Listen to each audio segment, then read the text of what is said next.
بسم اللہ الرحمن الرحیم۔ السلام علیکم لسنرز، کیسے ہیں آپ؟ امید کرتی ہوں کہ آپ سب انشاءاللہ تعالیٰ ٹھیک ہوں گے۔ اللہ تعالیٰ آپ کو اپنے حفظ و امان میں رکھے، دنیا اور آخرت کی بھلائیاں عطا کرے۔ لسنر جو لوگ نئے ہیں وہ پلیز میرا چینل سبسکرائب کر لیں۔ تو آپ سن رہے ہیں نوزی وائس کے ساتھ ناول اپرادھی ایپیسوڈ 1۔ تو بڑھتے ہیں کہانی کی طرف۔ میں کسی صورت بھی تمہاری اس بکواس پر یقین کرنے کے لیے تیار نہیں۔ خدا کی پناہ 21ویں صدی شروع ہو چکی ہے اور یہ حضرت ابھی تک چڑیلوں اور آسیبوں کے چکر میں پڑے ہوئے ہیں۔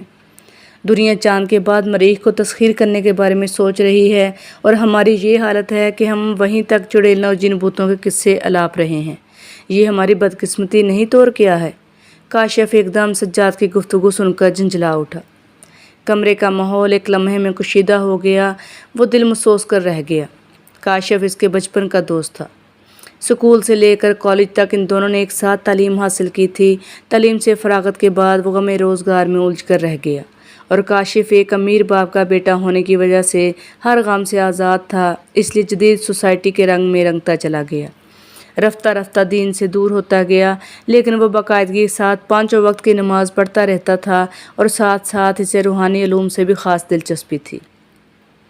سجاد نے کاشف کی بات سن کر غور سے اس کی طرف دیکھا، پھر نرم لہجے میں بولا، کاشف، یہ دنیا جو دن کے وقت اتنی جاذب نظر پر رونق نظر آتی ہے، رات کے وقت پر پراسرار کیوں لگنے لگتی ہے؟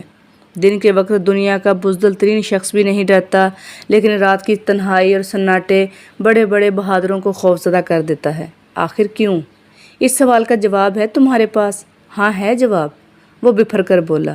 ارشاد ارشاد، سجاد نے تنزن کہا۔ اس نے ایک ثانیے کے لیے سوچا، پھر بڑے فلسفیانہ انداز میں بولا، انسان نفسیاتی طور پر اندھیرے سے خائف رہتا ہے، اس لیے تاریکی میں وہ ایک بلی سے بھی خوف زدہ ہو جاتا ہے، جبکہ اس کے برعکس روشنی میں وہ خوفناک ترین چیز دیکھ کر بھی نہیں ڈرتا۔ رات اور دن کے درمیان صرف تاریکی کا فرق ہے، صرف تاریکی کا، سمجھے؟ اس کی آنکھوں میں فاتحانہ چمک تھی۔ لیکن یہ میرے سوال کا جواب نہیں میرے دوست۔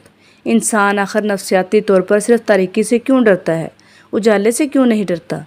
سوچو، رات کی تاریکی اور پراسراریت میں ضرور کوئی راز پنہا ہے۔ سجاد کا انداز سمجھانے والا تھا۔ تمہاری یہ فلسفیانہ گفتگو میری سمجھ سے باہر ہے، اس لیے بہتر یہی ہے کہ تم مجھے میرے حال پر چھوڑ دو۔ میں تمہاری کسی دلیل سے قائل ہونے والا نہیں، اس نے ضد ہو کر جواب دیا۔ سجاد نے مسکرا کر کہا، یوں کیوں نہیں کہتے کہ تم نے اپنی شکست تسلیم کر لی ہے؟ شکست تسلیم کرتی ہے میری جوتی، میں صرف تمہاری بک بک سے تنگ آ گیا ہوں۔ یہ چڑیلے اور جن بھوت صرف افسانوی کردار ہیں، خود ساختہ۔ حقیقت سے ان کا کوئی واسطہ نہیں۔ یہ در حقیقت عیار اور چالاک انسانوں کے من گھڑت قصے ہیں، جو انہوں نے کمزور دل اور ناقص العقل انسانوں کو خوفزدہ کرنے کے لیے گھڑے ہیں۔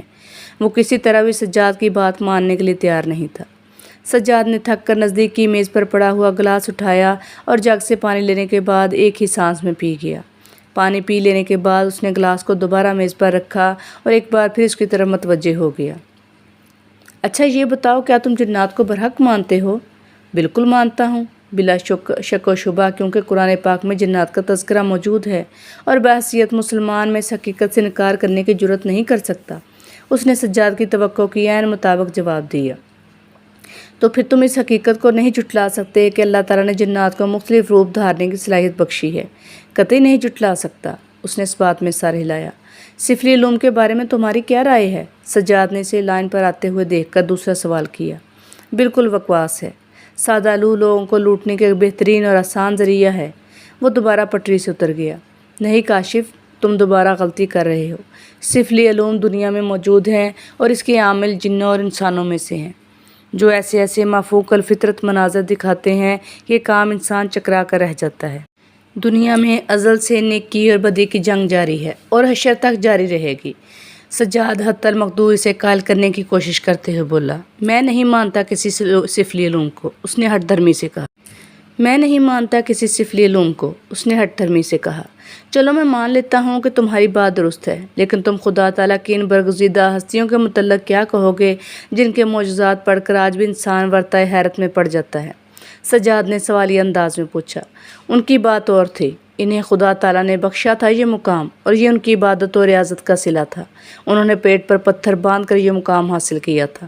بالکل بجا فرمایا ہے تم نے، لیکن تم ایک بات بھول رہے ہو، وہ یہ کہ اگر ایک مومن خدا تعالیٰ سے لو لگا کر عبادت و ریاضت کے کڑے مراحل سے گزر کر مفوق العقل طاقتیں حاصل کر سکتا ہے، تو کیا ایک بدکار انسان یا جن شیطان کی پیروی کر کے اسے اپنا آقا مان کر نیک لوگوں کو صراط مستقیم سے بھٹکانے کے لیے طاغوتی طاقتیں حاصل نہیں کر سکتا؟ بولو، جواب دو۔ سجاد ایک دم پرجوش ہو گیا۔ شیطان راندہ درگاہ ہے، وہ کیا کسی کو طاقت عطا کر سکتا ہے؟ اس نے اکھڑے ہوئے لہجے میں جواب دیا۔ فرعون اور موسیٰ علیہ السلام کے بارے میں تو پڑھا ہے نا؟ سجاد نے اس کے سوال کو مد نظر رکھتے ہوئے پوچھا۔ پڑھا ہے، اس نے مختصر سے جواب دیا۔ پڑھا ہے تو پھر تمہیں یہ بھی معلوم ہوگا کہ فرعون نے موسیٰ علیہ السلام کے مقابلے کے لیے جو جادوگر بلائے تھے، انہوں نے سفلی علوم کے ذریعے اپنی اپنی رسیوں کو سانپ بنا دیا تھا۔ سجاد نے بات کو آگے بڑھاتے ہوئے کہا۔ ہاں معلوم ہے، اس نے اس بات میں سر ہلایا۔ تو آپ ذرا یہ بھی بتاؤ کہ موسیٰ علیہ السلام کے ایسا مبارک کو کس نے ایک عظیم اژدہے میں بدل دیا تھا؟ اللہ تعالیٰ کی ذات نے، اس نے مکان کے انداز میں جواب دیا۔ تو کیسے یہ ثابت نہیں ہو جاتا کہ دنیا میں دو طاقتیں برسرے پہ کار ہیں، ایک بدی کی اور دوسری نیکی کی؟ سجاد نے اسے دوبارہ لائن پر آتے دیکھ کر فوراً سوال کر دیا۔ بالکل ثابت ہوتا ہے، لیکن یہ قبل از مسیح کی باتیں ہیں، کیونکہ حضور سرور کائنات صلی اللہ علیہ وسلم کی آمد کے بعد یہ سلسلہ بند ہو گیا تھا۔ سجاد نے داد بھرے انداز میں اس کی طرف دیکھا اور ایک لمحہ توقف کے بعد بولا، تمہاری بات بالکل درست ہے، لیکن سفلی علوم دنیا میں موجود ہیں اور قیامت تک موجود رہے گا۔ یہ علم بدکار انسان اور جنوں کو شیطان سکھاتا ہے۔ شاید تمہیں یہ بات معلوم نہ ہو کہ حضور صلی اللہ علیہ وسلم پر بھی جادو کیا گیا تھا، اور یہ بات حدیث سے ثابت ہے۔ حضرت عائشہ سے روایت ہے کہ قبیلہ بنو زریق کے ایک یہودی لبید بن عاصم نے آپ صلی اللہ علیہ وسلم پر جادو کر دیا تھا، اور آپ صلی اللہ علیہ وسلم کو ایسا لگتا تھا کہ آپ صلی اللہ علیہ وسلم جو کچھ کر رہے ہیں، لیکن حقیقتاً ایسا ہوتا نہیں تھا۔ بعد میں آپ صلی اللہ علیہ وسلم نے اللہ تعالیٰ سے دعا فرمائی، اور اللہ تعالیٰ نے دو فرشتوں کے ذریعے آپ صلی اللہ علیہ وسلم کی مدد فرمائی، جنہوں نے آپ صلی اللہ علیہ وسلم کو جادوگر لبید بن عاصم کا نام بھی بتا دیا اور اس جگہ کی نشاندہی بھی کر دی جہاں سے آپ صلی اللہ علیہ وسلم پر جادو کیا گیا تھا۔ جانتے ہو وہ جگہ کون سی تھی؟ نہیں، اس نے نفی میں سر ہلایا۔ تو سنو، وطری اردوان نامی ایک کنواں تھا جہاں کنگھی کے بالوں اور کھجور کے کھوکھلے شگوفوں کے ذریعے آپ صلی اللہ علیہ وسلم پر جادو کیا گیا تھا۔ فرشتوں کے بتانے کے بعد آپ صلی اللہ علیہ وسلم اپنے کچھ ساتھیوں کے ہمراہ مطلوبہ جگہ پر پہنچ گئے اور کنویں سے بال اور کھجور کے شگوفے نکال کر انہیں زمین میں دفن کر دیا۔ سجاد نے تفصیل بتاتے ہوئے کہا، میں مانتا ہوں، لیکن اس سے چڑیلوں اور جن بھوتوں کا کیا تعلق ہے؟ اس نے سوالی انداز میں پوچھا۔ تعلق ہے، چڑیلے اور جن بھوت بھی شیطان کے پیروکار ہوتے ہیں اور اسی مردود کے حکم سے انسانوں کو اپنی گرفت میں لے لیتے ہیں۔ سجاد نے لفظ تعلق پر زور دے کر جواب دیا۔ دیکھو سجاد، وہ یکدم ٹھنڈا پڑتے ہوئے بولا، دنیا میں واقعی دو طاقتیں موجود ہیں، ایک نیکی کی اور دوسری بدی کی۔ نیک لوگ نیکی کی طاقتوں کے پیروکار ہوتے ہیں اور بدکار اور جرائم پیشہ لوگ بدی کے راستے پر گامزن رہتے ہیں، لیکن نیکی اور بدی کی یہ جنگ صرف انسانوں تک محدود ہوتی ہے۔ اس میں جین اور بھوت کہاں سے آگے؟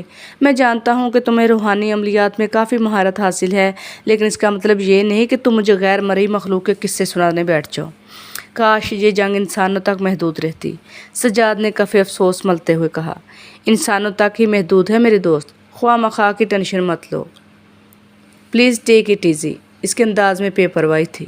کاشف، سجاد نے اسے بلند آواز سے پکارا، تم صراط مستقیم سے بھٹکتے جا رہے ہو میرے دوست، میری بات سمجھنے کی کوشش کرو۔ شیطان جب راندہ درگاہ کیا جا رہا تھا تو اس وقت اس مردود نے اللہ تعالیٰ سے واضح الفاظ میں یہ کہا تھا کہ میں تمہارے نیک بندوں کو سیدھے راستے سے بھٹکانے کی کوشش کروں گا۔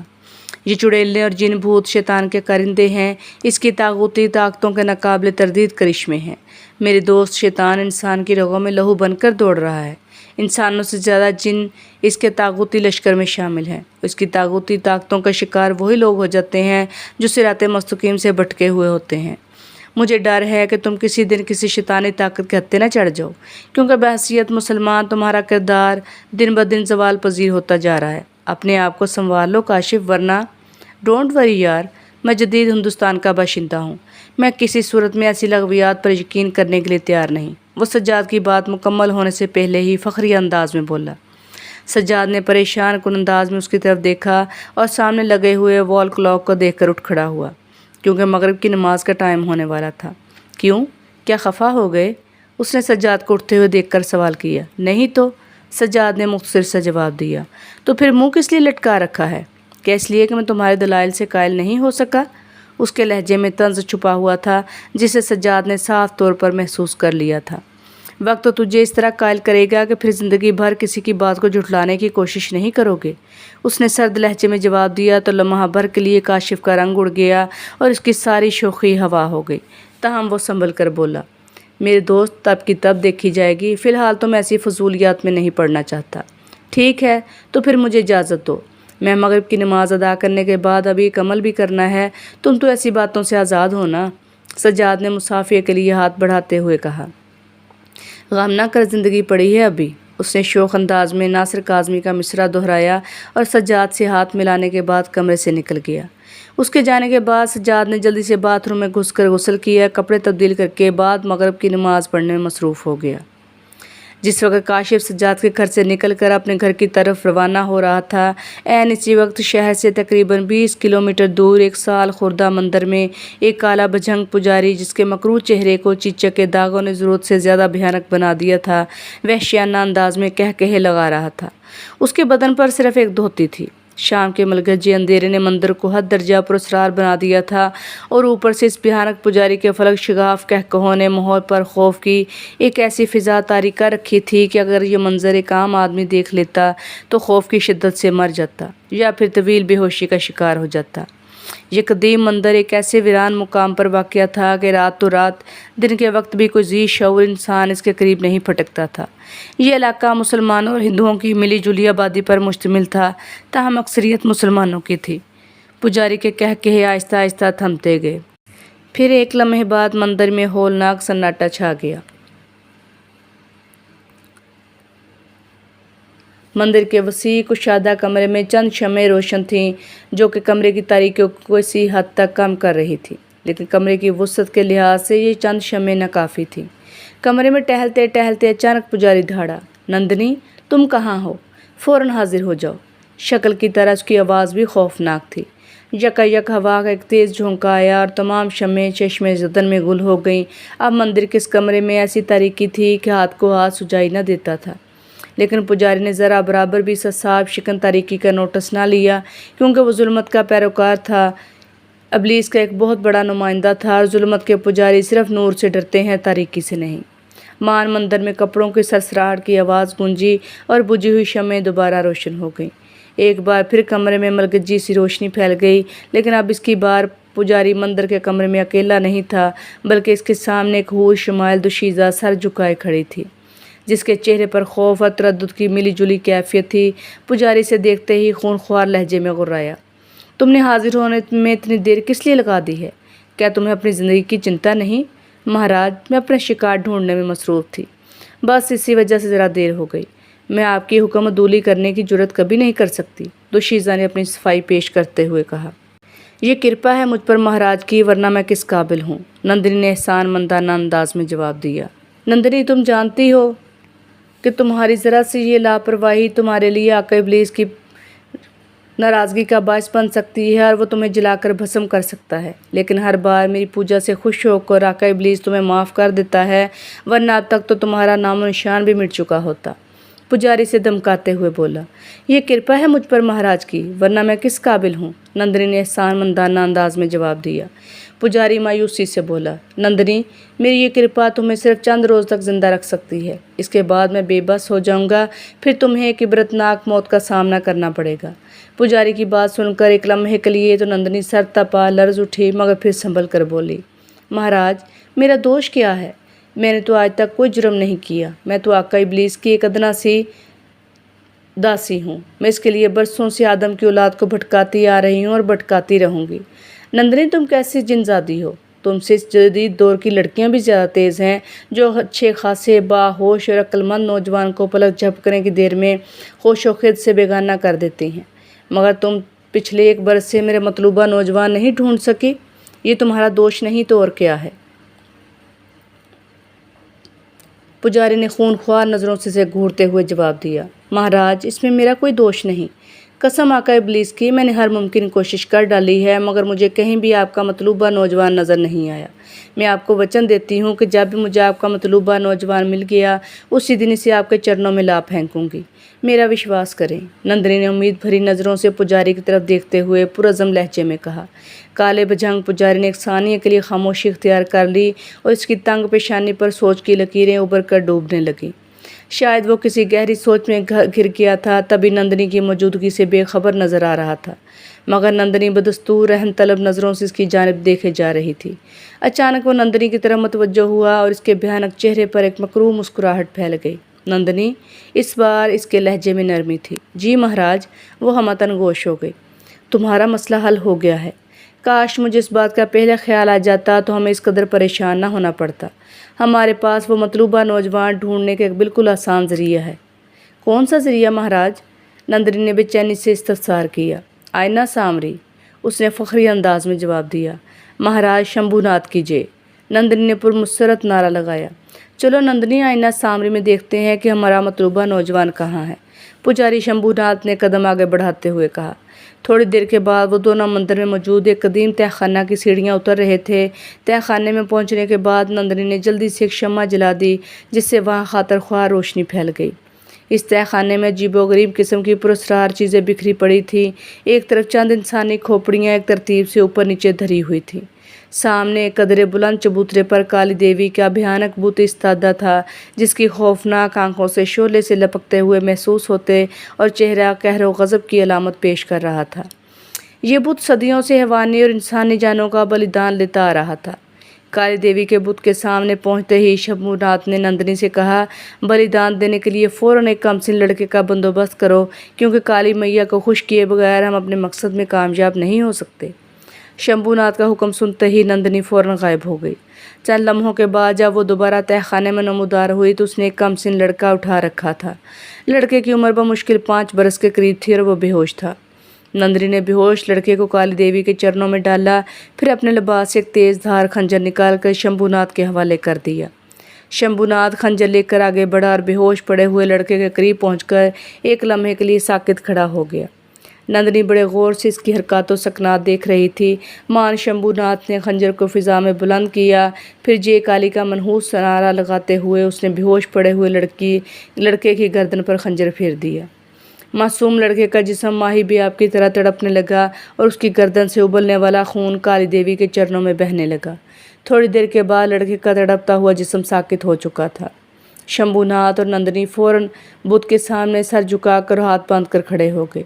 وہ دونوں کسی عجیب و غریب زبان میں بت کے سامنے کو منتر بڑبڑاتے جا رہے تھے اور دونوں کی آنکھیں بند تھیں۔ ایک لمحہ بعد اچانک کالی دیوی کے بت میں ایک حرکت سی محسوس ہوئی اور تہہ خانہ سانپوں کی پھنکار سے گونج اٹھا، جسے سن کر ان دونوں کی بھربھراہٹ میں تیزی آ گئی۔ اب تہہ خانے کے نیم پختہ فرش پر سینکڑوں سانپ رینگ رہے تھے مگر وہ دونوں سانپوں کی موجودگی سے بے خبر آنکھیں بند کیے منتر جاپنے میں مصروف تھے۔ یک بت کے لب متحرک ہوئے۔ مورخ کیا چاہتا ہے؟ ایک لمحے کے لیے تو وہ دونوں یہ آواز سن کر شدت خوف سے لرز اٹھے مگر پھر شمبھو ناتھ ہمت کر کے بولا، کالی میاں، اپنے اس پجاری کا دیا ہوا بلیدان سویکار کر لے، میں ایک عجیب سمسیا میں پھنس گیا ہوں۔ کالی دیوی کے لبوں سے وہ دوبارہ آواز نکلی، مورخ، جو شکتی تو حاصل کرنا چاہتا ہے وہ کسی دن تمہیں ذک پہنچا دے گی۔ بہتر یہی ہے کہ تم اس سے باز آ جاؤ ورنہ نرک میں پہنچا دیے جاؤ گے۔ بظاہر کالی دیوی کے لب متحرک تھے لیکن آواز کا مرکز کہیں اور تھا۔ نہیں میاں، اس مہان شکتی کو حاصل کرنے کے لیے میں ہر قسم کی قربانی دینے کے لیے تیار ہوں۔ مجھے بس آپ کی آگیا درکار ہے۔ میں اس مقصد کے لیے آئینہ سامری استعمال کرنا چاہتا ہوں، شمبھو ناتھ نے اصرار کرتے ہوئے کہا۔ پچھتائے گا مورخ، تیرا مطلوبہ نوجوان تیرے لیے سانپ کے منہ میں چھپکلی کی طرح ثابت ہوگا جسے تو نہ نگل سکے گا نہ اگل سکے گا۔ اب بھی سمے ہے، واپس لوٹ جا۔ کالی دیوی نے دوبارہ اس انجام سے باخبر کرتے ہوئے جواب دیا۔ کچھ بھی ہو جائے میاں، میں وہ مہان شکتی حاصل کر کے رہوں گا، یہ میرا آخری فیصلہ ہے۔ وہ پرعزم لہجے میں بولا۔ جا مورخ، آئینہ سامری کی استعمال کر کے دیکھ لے، کالی دیوی نے فیصلہ کن انداز میں کہا۔ شمبھو ناتھ کالی دیوی کی اجازت پا کر مسرور انداز میں آگے بڑھا اور ایک زنگ آلود آہنی الماری کے سامنے پہنچ کر ٹھہر گیا۔ آہنی الماری میں ایک بڑا سا کفل لگا ہوا تھا۔ شمبھو ناتھ نے کفل پر نگاہیں جمائیں اور منہ سے کو منتر جاپنے میں مصروف ہو گیا۔ ایک ثانیے کے بعد تہہ خانے میں کھٹا کی آواز گونجی اور آہنی الماری کا کفل خود بخود کھل گیا۔